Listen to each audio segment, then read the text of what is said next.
नमस्कार दोस्तों, राधे राधे, हरे कृष्णा। चीकोज रेसिपीज़ में एक बार फिर से आप सबका स्वागत है। तो जो आज की वीडियो है ये है वैभव लक्ष्मी के जो व्रत के नियम होते हैं उसके ऊपर है, क्योंकि काफ़ी लोगों के कमेंट्स आते हैं हर फ्राइडे के बाद कि वैभव लक्ष्मी का व्रत कैसे करना चाहिए। वैसे वीडियो तो मैं आप लोगों को दे ही चुकी हूँ, आप लोग देखते ही हैं, उन्हीं वीडियो में ही कमेंट्स आते हैं, लेकिन फिर भी आप लोगों के काफ़ी सवाल होते हैं, तो सोचा क्यों ना एक अलग से वीडियो बनाकर दे दी जाए वैभव लक्ष्मी व्रत के नियमों की। क्योंकि वीडियो प्रॉपर आपके पास है, लिंक आपको डिस्क्रिप्शन बॉक्स में मिल जाएगा, तो वहाँ से आपको जो पूजा विधि है देख सकते हैं। तो जी सबसे पहले बात कर लेते हैं कि वैभव लक्ष्मी व्रत के नियम क्या होते हैं। तो जी वैभव लक्ष्मी व्रत के जो नियम होते हैं, तो वीडियो शुरू करने से पहले थोड़ा सा आपको बाल गोपाल के दर्शन करवा दूँ। तो आज है थर्सडे को ठाकुर जी को पोशाक पहनाई मैंने पीले रंग की। तो ठाकुर जी के यानी कि बाल गोपाल के आप कर लें दर्शन। आप हर बार बोलते हैं मैम बाल गोपाल के दर्शन आप ज़रूर करवाया करें जब भी कोई वीडियो बनाएं। तो जी वीडियो की शुरुआत की है बाल गोपाल के दर्शन से। तो बाल गोपाल को विराजमान कर दिया जाए मंदिर में। तो जी वैभव लक्ष्मी के जो व्रत होते हैं इनकी मनोकामना पूरी होने के बाद करने चाहिए, या पूरी अपनी इच्छा जाहिर करने के लिए इच्छा जाहिर करो फिर कर दो कि हमारी ये मनोकामना अगर पूरी होती है तो मैं ये व्रत करूँगी। तो इसमें दोनों तरीके से व्रत किए जा सकते हैं। या तो आप माता रानी के सामने यानी कि लक्ष्मी जी के सामने अपनी इच्छा रखो कि अगर मेरी ये इच्छा पूरी होती है तो मैं इतने व्रत करूँगा या करूँगी। या आप इच्छा पूरी होने से पहले ही उनका जो व्रत है शुरू कर सकते हैं। दोनों ही कंडीशन में जो व्रत है वो शुरू कर सकते हैं। फिर बात कर लेते हैं इनकी पूजा विधि की। तो जो इनकी पूजा है वैभव लक्ष्मी की पूजा जो की जाती है वो संध्या के समय की जाती है। सूर्यास्त से पहले 4-5 बजे के बीच में आप इसकी पूजा करें, या 3-4 बजे भी कर सकते हैं, यानी कि 12 बजे के बाद आप लक्ष्मी जी की पूजा कभी भी कर सकते हैं। लेकिन जो लोग जॉब करते हैं और कि शाम को पूजा नहीं कर सकते उनके लिए तो बड़ी मुश्किल है। तो इन हालात में वो सुबह जब भी अपनी ड्यूटी पर जाएं, काम पर जाएं, तो उससे पहले वो पूजा करके जा सकते हैं। और अब बात कर लेते हैं कि पूजा के लिए चौकी लगानी ज़रूरी है या नहीं है। तो जी ऐसा ज़रूरी नहीं है कि आप वैभव लक्ष्मी का व्रत करोगे तो आपको एक चौकी सजानी है, लगानी है, ऐसा नहीं है। तो जैसे कि मंदिर है, मंदिर में आपने कपड़ा लाल रंग का बिछा ही होता है, और लक्ष्मी जी की फ़ोटो अगर नहीं है तो आप श्री यंत्र को रखकर भी पूजा कर सकते हैं। तो श्री यंत्र हो या लक्ष्मी जी की फ़ोटो हो, इन दोनों को मंदिर में होते ही होते हैं। अगर चौकी पर विराजमान करना है तो वो आपकी इच्छा है। तो वहाँ पर आपको एक पानी का कलश रखना होगा। तो पानी के कलश के ऊपर एक आप रखेंगे प्लेट इस तरीके से, और इस प्लेट के ऊपर आपको कोई सोने की चीज़ रखनी होती है। सोने की चीज़ नहीं भी है तो कोई ज़रूरी नहीं है, आप थोड़ी सी हल्दी भी रख सकते हैं उसको सोना मानकर। और अगर सोने की कोई चीज़ है तो वो आप रख सकते हैं। ऐसा नहीं कि नई होनी चाहिए, नई नहीं हो, जो पहनी हुई चीज़ होती है तो वो भी आप इस पूजा में रख सकते हैं। लक्ष्मी जी के सामने देसी घी का दिया जलेगा और उनके लाल रंग का फूल चढ़ाएं। अगर कई बार ऐसा होता है लाल रंग के फूल नहीं भी मिलते, लेकिन गुलाब का फूल जो वो हर सीज़न में मिल जाता है, तो गुलाब का फूल उन्हें चढ़ाए, धूप जलाएं, दीप जलाएं। वैसे जो पूजा विधि है वो सारी मैंने वीडियो में बताई हुई है, वो वीडियो आप देख सकते हैं। अब बात सिर्फ कर रहे हैं नियमों की। तो मंदिर में भी पूजा कर सकते हैं, अलग से चौकी लगाकर भी पूजा कर सकते हैं। हाँ, कलश जरूर रखा जाता है, लेकिन उस कलश के ऊपर नारियल नहीं रखा जाता। उस कलश के ऊपर सिर्फ और सिर्फ आप जो मैंने अभी प्लेट बताई है, प्लेट के अंदर कोई सोने की चीज़ रखकर पूजा करें। अगर कोई नारियल रखना भी चाहता है तो ऐसा नहीं कि इसमें नहीं रख सकते हो, वो टोटली आपकी इच्छा पर निर्भर करता है कि आपने नारियल रखना है या नहीं रखना। फिर बात कर लेते हैं कि जो ये व्रत है कितने रखने चाहिए। तो देखो जी, जो आपने मनोकामना बोली है 5 रखूँगी, 7 रखूँगी, 11, 21, 31 जितने भी रखने हैं तो आप ये व्रत कर सकते हैं। फिर बोला जाता है कि इस व्रत में क्या क्या खाना चाहिए। तो जी इस व्रत में सात्विक भोजन ही खाया जाता है, नमक वाला भोजन ही खाया जाता है और अन्न ही खाया जाता है।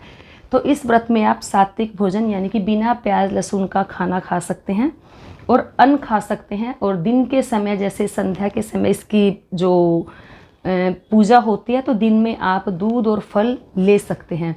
फिर बात कर लेते हैं कि जब पीरियड्स आते हैं तो क्या इस व्रत को करना चाहिए। तो ये जब पीरियड आते हैं तो इस व्रत को आप छोड़ दें। लेकिन जितने आपने करे होते हैं और उसके बाद जो शुरू करेंगे वो सारे काउंट होते हैं। बीच में जैसे आपने 7 व्रत करने हैं, 5 व्रत किए, पीरियड आ गए, 1 व्रत आपने छोड़ दिया तो 5 माने जाएंगे। उसके बाद जब आप शुरू करेंगे तो 2 व्रत आपको करने पड़ेंगे, यानी कि उस जो व्रत छोड़ सकते हैं यानी कि पीरियड में। फिर बात कर लेते हैं कि किसी के घर जाना चाहिए या नहीं जाना चाहिए। तो जी शास्त्रों के अनुसार ये कहा जाता है कि अगर हम व्रत करके किसी भंडारे का खाना खाते हैं, लंगर का खाना खाते हैं या किसी के भी घर में खाना खाते हैं जो हमें व्रत का पुण्य मिलता है, तो वो जो पुण्य है, जिस घर में हम खाना खाते हैं या पानी पीते हैं, तो हमारे व्रत का जो पुण्य है उस घर को चला जाता है जिनके घर हमने खाया होता है। सिर्फ यही कारण है कि किसी के घर जाकर व्रत करके खाना नहीं खाना चाहिए। तो जी फिर ये बात कर लेते हैं कि जो हमने कलश में पानी रखा है पूजा के समय और जो सोने की चीज़ रखी है उसका क्या करना है। और जो सोने की चीज़ की हमने पूजा की होती है, या तो आप लक्ष्मी जी के पास ही एक बार रख दें, पूरी रात रखी रहने दें, अगले दिन आप उस चीज़ को पहन लें अगर आप पहनते हैं तो, या फिर उसको उठाकर रख दें शाम के समय, या अगले दिन सुबह भी रख सकते हैं। तो ये है जो हमने पूजा का। और पूजा में जो भोग लगाएंगे लक्ष्मी जी को, वो खीर का भोग ही लगाया जाएगा। तो आप जो पूजा करने के बाद जो खीर का प्रसाद है, जब आप अपना व्रत खोलेंगे तो उस खीर को प्रसाद के रूप में खा लें। फिर बात कर लेते हैं उद्यापन की। तो जी जो उद्यापन है, जितने आपने व्रत किए होते हैं उतनी ही या तो आप कन्याओं को बुला लें या किसी सुहागन जो स्त्रियां होती हैं उनको बुलाकर उद्यापन किया जाता है। उद्यापन में दक्षिणा नहीं दी जाती है, उद्यापन के अंदर सिर्फ और सिर्फ खीर दी जाती है। तो आप उद्यापन में खीर दें और जो सुहागन जो महिला आपके घर में आएंगी उनको आप उद्यापन में एक तो जो लक्ष्मी जी की किताब होती है वो दक्षिणा नहीं, और जो खीर का प्रसाद बनाया जाता है वो दिया जाता है। तो कुछ लोग बोलते हैं कि मैम क्या सुहागन स्त्रियों को ही दिया जाता है? तो जी बिल्कुल, वैभव लक्ष्मी व्रत में सुहागन स्त्रियों को ही दिया जाता है। मान लो आपको कुछ 2-4 आपके घर में आए, बाकी नहीं मिल रही हैं, तो आप उनके घर भी जाकर दे के आ सकते हैं या फिर कन्याओं को दे दें।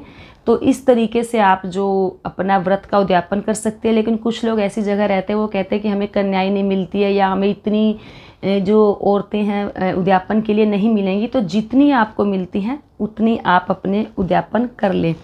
और फिर ये उद्यापन करने के बाद दोबारा फिर से आप अपना व्रत शुरू कर सकते हैं। 2-4 फ्राइडे छोड़ दें, फिर उसके बाद आप इस व्रत को अगर शुरू करना चाहते हैं तो इस व्रत को शुरू कर सकते हैं। और दूसरा, जब भी आप जो पूजा करेंगे वैभव लक्ष्मी व्रत की, तो बैठकर ही पूजा करेंगे। और जो आसन होना चाहिए वो या तो कुशा का हो, अगर कुशा का आसन नहीं है तो किसी गर्म कपड़े का आसन होना चाहिए। तो जी बात कर लेते हैं कि वैभव लक्ष्मी के व्रत कब से शुरू करने चाहिए। तो जी वैसे तो कहा जाता है कि शुक्ल पक्ष में ही जो फ्राइडे आता है यानी कि शुक्रवार आता है, तब से ही जो वैभव लक्ष्मी की जो व्रत है शुरू करने चाहिए। लेकिन अच्छी चीज के लिए इंतजार नहीं करना चाहिए। तो कहते हैं ना कि जब जागो तभी सवेरा, काल करे सो आज कर, आज करे सो पल में प्रलय होएगी, बहुरी करेगो कब। तो जी जब माता रानी ने अपना जो व्रत करवाना होता है, चाहे वो शुक्ल पक्ष हो या कृष्ण पक्ष हो, क्योंकि दोनों ही पक्ष भगवान के बनाए हुए हैं और सारे दिन भगवान के ही होते हैं और सारे दिन ही जो है वो शुभ होते हैं। तो आप किसी भी शुक्रवार से वैभव लक्ष्मी की जो व्रत है शुरू कर सकते हैं।